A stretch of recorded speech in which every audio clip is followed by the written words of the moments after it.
말씀의 제목은 이제 버릴 때 버려야 복을 받는다입니다.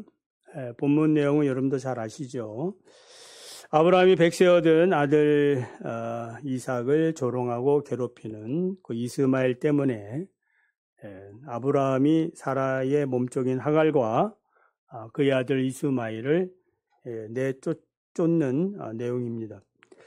하나님은 아브라함에게 하갈과 이스마엘을 내쫓으라고 하면서 그 이유는 종의 아들이 하나님의 씨와 기업을 나누지 못한다라는 것입니다. 자, 이 말씀을 들은 이제 아브라함 근심이 되지만 쉬운 일이 아니죠. 그동안 온갖 정이 다 들었는데 그 아들과 첫 아들 아닙니까? 맏아들인데 그 맏아들과 또 부인을 쫓아낸다라는 것은 당시 또 고대 근동 풍속에도 어긋나고 또 그러기가 쉬운 일이 아닙니다.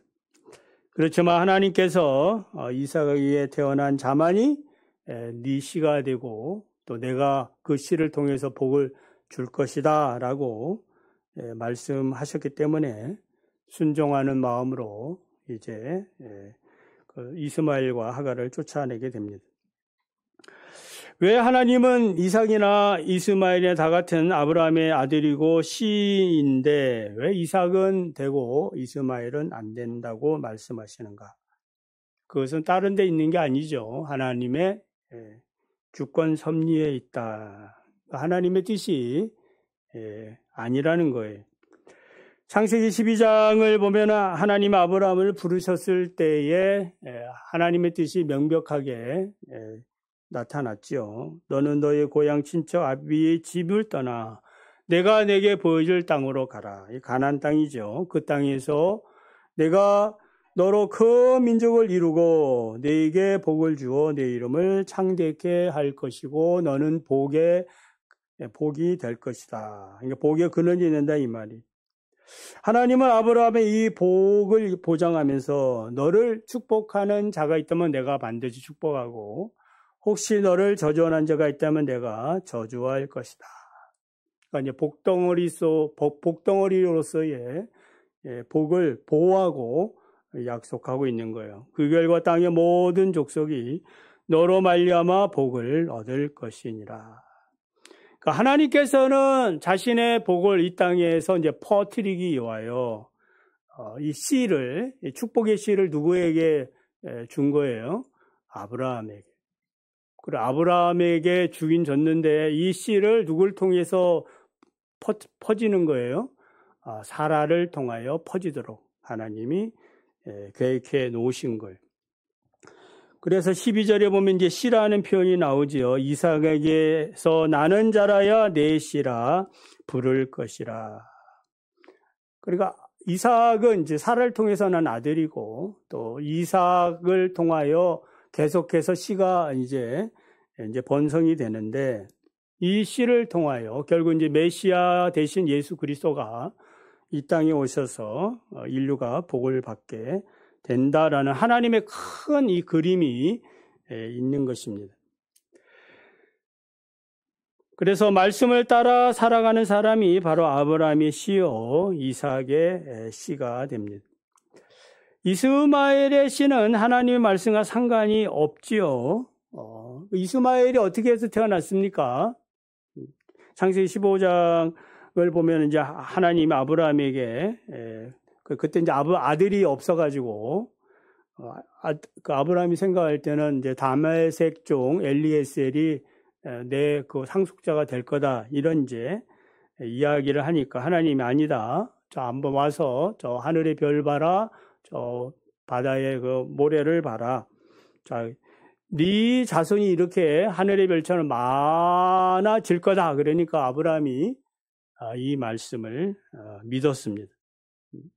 그러니까 그 종이 네 상속자가 될 것이 아니라 네 몸에서 나는 씨가 네 상속자가 될 것이다. 그러니까 아브라함이 이것을 믿으니까 하나님이 의롭다. 이제 이신득이가 여기 나오는 거죠. 자, 이런 이제 아브라함의 이 말씀 신앙은 오래가지 못했습니다. 창세기 16장을 보면 이제 사라가 75세가 되고 아브라함이 85세가 되었을 때에 그때 이제 가나안 땅에 들어온 지 이제 10년 정도 됐는데 그 의심의 이제 먹구름 그들의 마음을 사로잡았다라는 거예요. 사라의 마음 속에도 이제 확신을 가지고 하나님이 내 태를 통하여 씨를 주실 것이다 이렇게 믿고 살았는데 점차 이런 확신은 이제 의심으로 이제 변해간 거예요.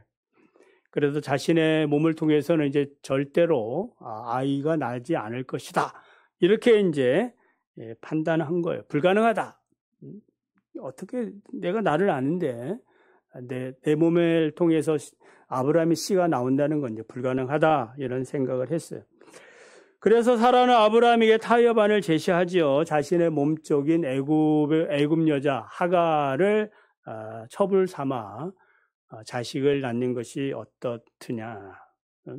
어차피 뭐 당신의 씨가 아니냐. 그러니까 아브라함이 가만히 생각하니까 그 맞는 말 같잖아요. 어차피 씨가 필요한 거지. 누구의 배를 통해서 온 거냐. 그건 뭐 그렇게 남자 입장에서는 또 중요하지 않을 수 있다라는 생각을 지금 한 것 같아요. 이건 이제 자기 생각이죠. 하나님의 생각은 전혀 다릅니다. 그래서 이스마엘은 하나님의 약속과 상관없이 이제 태어나게 됐다 이 말이에요. 그러니까 말씀이 아닌 육신을 따라 태어난 거예요. 그러니까 하나님의 지혜가 아니라 이 세상 사람들의 지혜, 그 지혜로 태어난 결과물이 바로 이스마엘이에요. 만약 이스마엘이 이제 뭐 사라에 태어났다면 당연히 하나님의 씨가 되는 거죠. 약속의 씨가 됩니다. 아무리 이스마엘이 뭐 똑똑하게 생기고 뭐 천재같이 그 재능이 엿보여도 하나님의 약속과는 전혀 상관이 없는 인생이었다라는 겁니다. 그래서 하갈과 이스마엘은 사람들의 생각으로 뿌려진 가라지에 불과한 거예요. 그러니까 가라지의 특징은 뭐예요? 하나님의 생각에 뿌리를 둔 것이 아니라 이 세상 사람들의 생각, 사단의 생각에 뿌리를 내린 겁니다. 육신의 정욕, 안목의 정욕 이상의 자랑에서 나오는 모든 생각과 행동이 바로 가라지다. 여러분에게는 가라지가 없기를 원합니다. 가라지. 가라지가 원수가 와서 뿌렸다고 했잖아요. 그 원수가 뿌려도 그거를 빨리 알아보고 더 이상 자라지 않도록 해야 합니다. 예수님은 씨 뿌린 자 비유에서 어떤 밭이냐에 따라서 씨의 운명이 달라진다고 말씀했어요. 씨는 하나님의 말씀이고 씨에는 하나님의 생명이 들어 있습니다. 길가에 떨어진 씨는 생명의 역사가 나타나지 못하도록 마귀로 비유된 새가 와가지고 잽싸게 다 먹어버렸습니다. 그러니까 말씀이 이렇게 뿌리를 내려서 뭐 결실해야 되는데 그 과정이 전혀 없는 거예요. 돌밭과 가시떨기 밭은 그래도 거기에 그래도 좀 생명의 역사가 자라지 않습니까? 그런데 그 환경으로 인하여 어떤 조건들로 인해서 열매를 맺지 못하고 생명력이 짧아진 그러한 그 모습도 볼 수 있어요. 그러나 옥토 좋은 밭에 뿌려진 이 씨는 생명력 그대로 이제 발휘가 되어서 30배, 60배, 100배의 열매를 맺었다라는 겁니다. 모든 인간의 마음은 영적으로 죄인의 마음이에요. 길가와 같고 때론 좀 더 나은 그러한 사람 같은데 돌짝밭과 같고 또한 가시떨기와 같아도 이 밭에서는 하나님이 기뻐하는 열매는 기대할 수가 없어요. 그러나 하나님의 생명의 씨의 가치를 알고 믿음으로 아멘하고 받아들이면 그때부터 그 사람의 심령은 옥토가 되고 하나님이 기뻐하는 삶의 열매를 맺게 된다라는 거예요. 이스마엘의 씨는 6.25, 이삭의 씨는 영이죠. 영의 말씀은 믿음으로 완성이 된다. 믿으시면 아멘. 그러니까 믿음으로 완성이 되는 거예요. 믿음이 없으면은 하나님의 이 생명의 역사가 드러나지 않습니다. 그래서 믿을 때에 우리에게 구원과 생명이 나타납니다. 예수님은 죄인이 구원을 받고 영생을 얻고 천국 백성이 되려면 어떻게 해야 된다고 말씀했냐 하면 물과 성령으로 거듭나야 된다. 그래야 하나님의 나라에 들어갈 수 있다라는 거예요. 그러니까 물과 성령은 세상이 주는 그러한 지혜의 방법이 아니죠. 세상에는 이런 방법도 없어요. 육으로 난 것은 육이요 영으로 난 것은 영이니라. 오직 하늘로부터 내려오신 예수 그리스도를 통해서만이 주어지는 그러한 거듭남의 비밀이에요. 내 심령이 옥토가 되게 하는 영적 비밀이 하나가 있습니다. 오늘부터 이제 그 목장에서 말씀 나누기를 하는데 그 중에 이제 자기 선언이라는 게 있거든요. 자기 선언. 그렇다 이건 뭐 발표하지는 않아요. 영적 자기 선언인데 똑같은 하나님의 말씀을 듣지만은 어떤 사람에게는 육의 말씀으로 끝나버리고 그냥 듣고 그냥 열매 없이 길가와 같이 되고, 그리고 어떤 사람에게는 이 영의 말씀이 돼 옥토가 되는 비결은 무엇이냐? 자기 선언입니다. 자기가 선언해야 돼. 나는 육의 사람이 아니고 영의 사람이다. 오늘 본문에 따르면은 나는 육신에 속해 있는 뭐 여러 가지들을 내가 내쫓는다. 나는 내쫓은 사람이고 붙잡혀 사는 사람이 아니다. 나는 기도하는 사람이다. 이렇게 이제 자기 선언을 통해서 열매를 맺게 된다. 중요한 거예요. 그래서 삶을 변화시키는 말씀 나누기를 좀 더 소개하면은, 말씀 나누기는 이제 크게 세 부분으로 되어져 있습니다. 물론 이제 예배 점심 드신 후에 우리 목자, 부목자 되신 분은 또 이 부분을 상세하게 또 설명을 들어야 됩니다. 세 부분으로 되어져 있는데 첫 번째는 요절 하나를 암송하고 그 암송한 것을 통해서 하나님의 은혜를 받는 겁니다. 오늘은 창세기 21장 10절이에요. 이 여종과 그 아들을 내쫓으라. 이 종의 아들은 내 아들 이삭과 함께 기업을 얻지 못하리라. 뭐 좀 긴 것 같지만 핵심만 암송하면 됩니다. 똑같이 토시 하나 틀리지 않게 하라는 말이 아니고 내쫓으라. 기업을 얻지 못하리라. 뭐 이렇게 이 정도만 해도 우리가 충분히 말씀의 의미를 깨달은 거예요.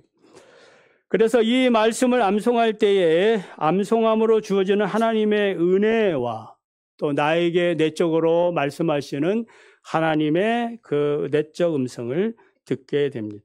그리고 암송한 요절을 가지고 그냥 그걸 끝나는 게 아니고 이 말씀대로 살게 해달라고 또 자기를 위하여 기도하고 또 옆 사람의 그 성도들의 영혼이 이렇게 되기를 또 기도하는 시간들을 가지게 될 겁니다.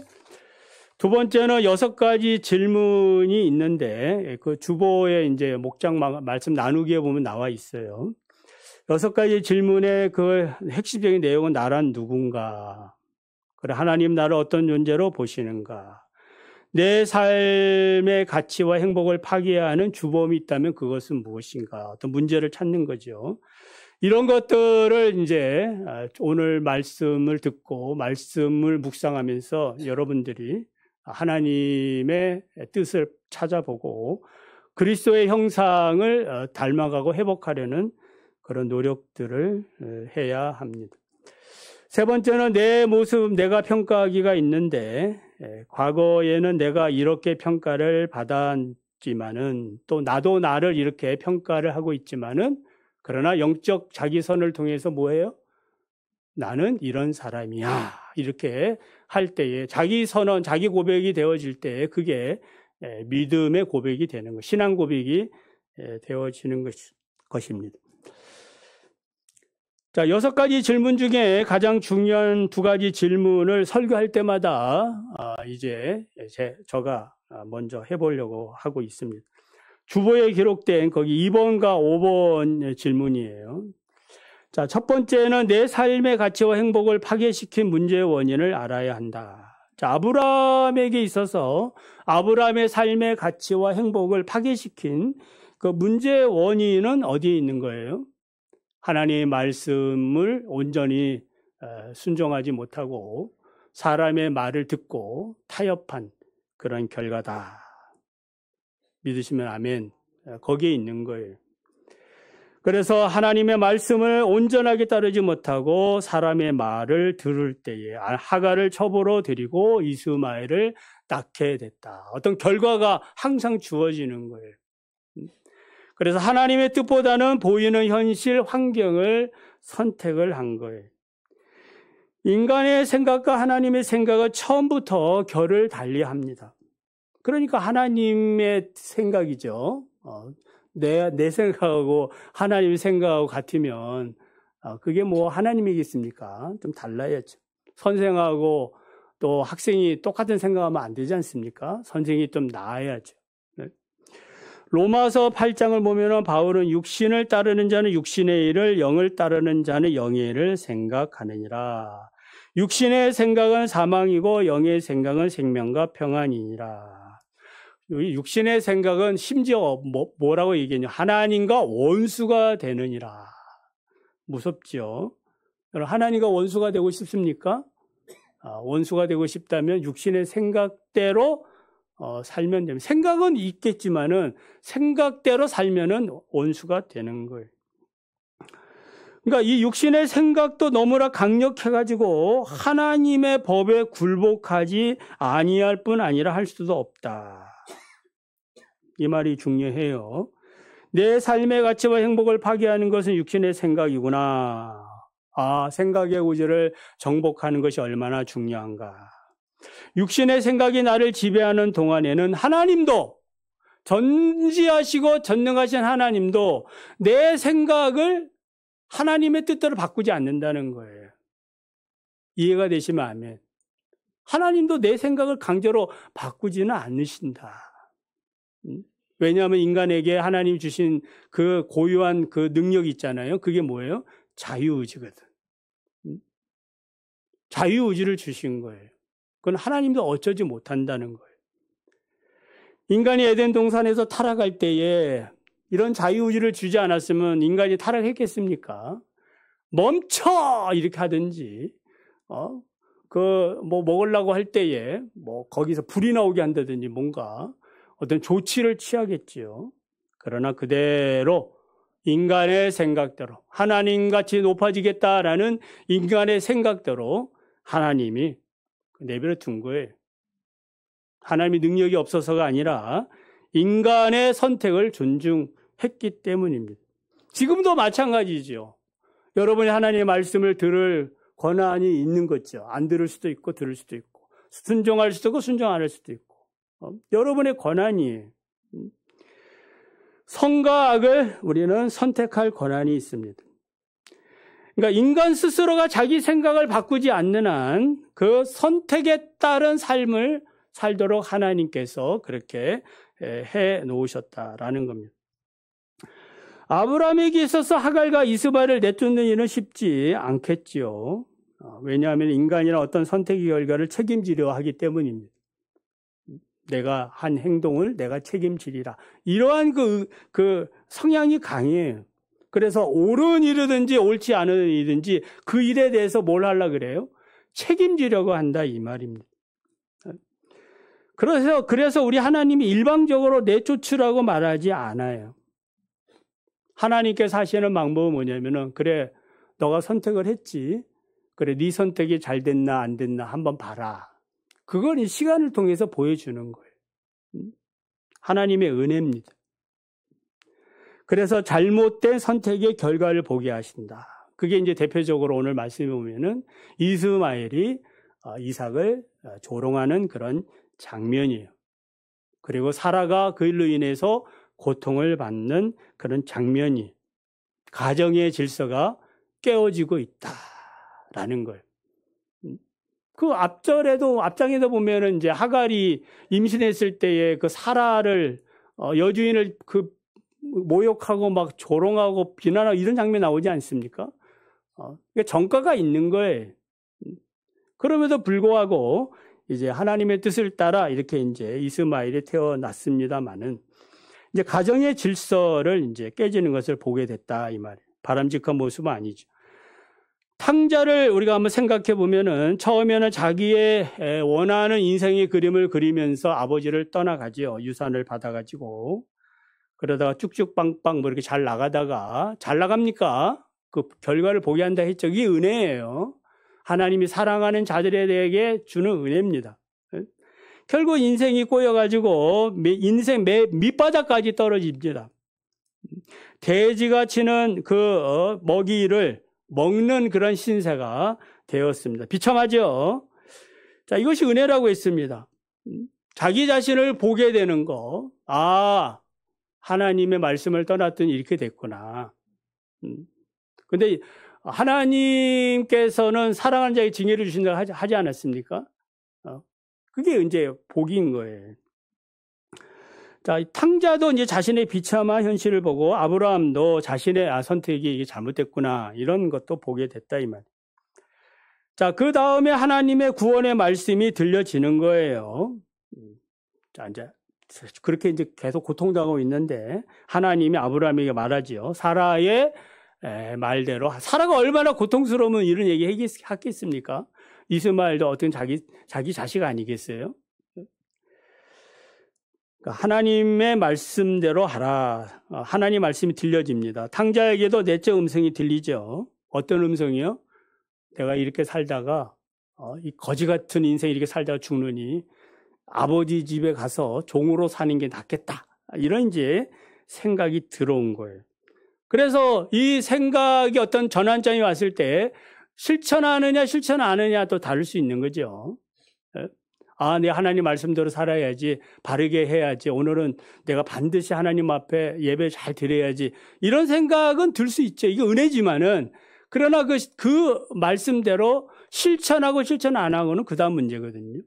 그래 다행히 이제 아브라함은 실제로 하갈과 이스마엘을 내쫓았고, 탕자는 이 비참한 현실을 박차고 일어나서 아버지가 계시는 집을 향하여 나아갔다. 자, 그 다음은 이제 그건 하나님께 속한 거지요. 하나님께서 어떻게 하시겠습니까? 너 왜 그래? 왜 왔어? 이렇게 하겠습니까?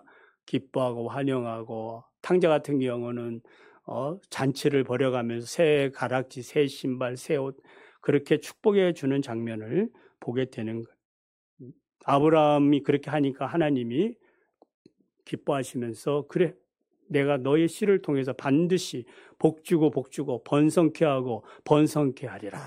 맹세하면서까지도 하나님이 그러셨다고 생각이 들어요.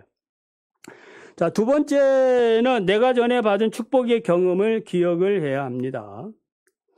하나님의 말씀대로 순종했을 때 경험했던 놀라운 하나님의 은혜가 있지요. 여러분이 받았던 하나님의 은혜가 있지요. 그때에 느꼈던 그 감정, 그 정서, 그때에 그것을 뭐 하는 거예요? 회복하는 거예요. 내가 과거에 말이야, 하나님의 은혜를 받았을 때 이렇게 내가 열심을 다하여 기도하고, 열심을 다하여 전도하고, 열심을 다하여 충성을 했는데, 지금 오늘은 뭐예요? 그렇지 못하니까 다시 그거를 기억하면서 다시 힘을 내자. 그런 이야기예요. 그러니까 아브라함이 하갈과 이스마엘을 내쫓을 수 있었던 것은 바로 하나님에 대한 경험들이 많았기 때문이에요. 예를 들면 이제 아브라함이 이제 기근으로 애굽으로 피신할 때가 있잖아요. 창세기 12장에 나오지요. 또 20장에도 또 한 번 나오고. 자, 기근으로 피신했을 때에 자기 부인을 누이라. 그러니까 목숨을 부지하기 위해서 약한 모습을 보이기도 했지만은, 그래서 위기를 당하였지만은 하나님이 어떻게 하신 거예요? 자신의 그 위기를 하나님이 용서해 주시고, 오히려 위기를 기회로 만들어서 축복의 장면으로 만들어 주신 그런 경험들이 있어요. 애굽에 내려갔을 때는 오히려 부자가 돼가지고, 바로가 얼마나 많은 재물을 줬는지 부자가 돼가지고 베델로 돌아올 때 그때의 그 감격, 그때 우리 하나님이 나를 얼마나 사랑하시는가에 대한 그런 체험들이 있었던 거예요. 또 하나 소돔과 고모라가 멸망한다는 소식을 듣고 이 아브라함이 어떻게 합니까? 그놈도 잘 됐다. 죄 짓더니 이제 멸망하는구나. 쌤통. 이렇게 하지 않고 뭐 한 거예요? 6번에 걸쳐 중보기도 하죠. 하나님, 소돔과 고모라 땅에 의인이 10명, 50명 있으면 어떻게 하겠습니까? 멸망시키겠습니까? 하나님이 그래 뭐 있으면 멸망 안 시킨다. 가만 생각 없다 이 말이죠. 45명, 또 40명, 30명, 20명, 10명. 하나님 한 번만 더 얘기합니다. 이러면서 정말 한 영혼이라도 구원받기를 원하는 그런 간절한 마음으로 뭐 했어요? 기도한 적이 있거든요. 열방을 품고 기도한 적이 있는 아브라함이. 그러니까 하나님 앞에 그냥 탄원이 아니고 정말 진심으로. 그런 그 경험. 아브라함의 탄원대로 되지는 않았지만 소돔 고모라가 불과 유황으로 멸망당할 때에 아브라함의 마음은 슬프고 괴로웠다라는 것입니다. 어제 우리 권사님들이 저녁 늦게까지 그 만두를 빚었습니다. 만두 아침 점심 드신 오후부터 이렇게 계속해서 어떤 마음으로 빚었겠습니까? 물론 이 몸은 피곤하고 또 이렇게 육신적으로 이렇게 또 힘든 부분이 많지요. 그러나 또 귀한 성도의 교제의 축복의 시간이 되어진 줄 믿습니다. 그리고 이것을 우리 성도들에게 대접한다는 어떤 마음이 있는 거예요? 기쁘고 즐거운 마음이 있는 거예요. 그러니까 사랑의 이 마음이 모든 피곤을 이기고 또 새로운 어떠한 삶의 동력을 만든다라는 거예요. 그러니까 오늘 여러분들은 이 만두를 다 드시고 가셔야 됩니다. 그냥 가시지 마시고. 드시고 어떻게 이 무더위에 또 건강하게 힘을 얻고 사셔야 된다라는 거예요. 믿으시면 아멘. 자, 말씀을 맺습니다. 어떤 삶의 문제가 있습니까? 이 문제가 복이 되지 않는다면 하나님의 뜻과 섭리를 다시 한번 찾아봐야 됩니다. 이것이 문제구나. 이것 때문에 계속해서 지금 누적되어 왔구나. 이거 해결해야 됩니다. 보게 하시니까 또 감사하지. 뭐 문제가 안 보이면은 뭐 다시 문제 보여달라고 기도할 수밖에 없죠.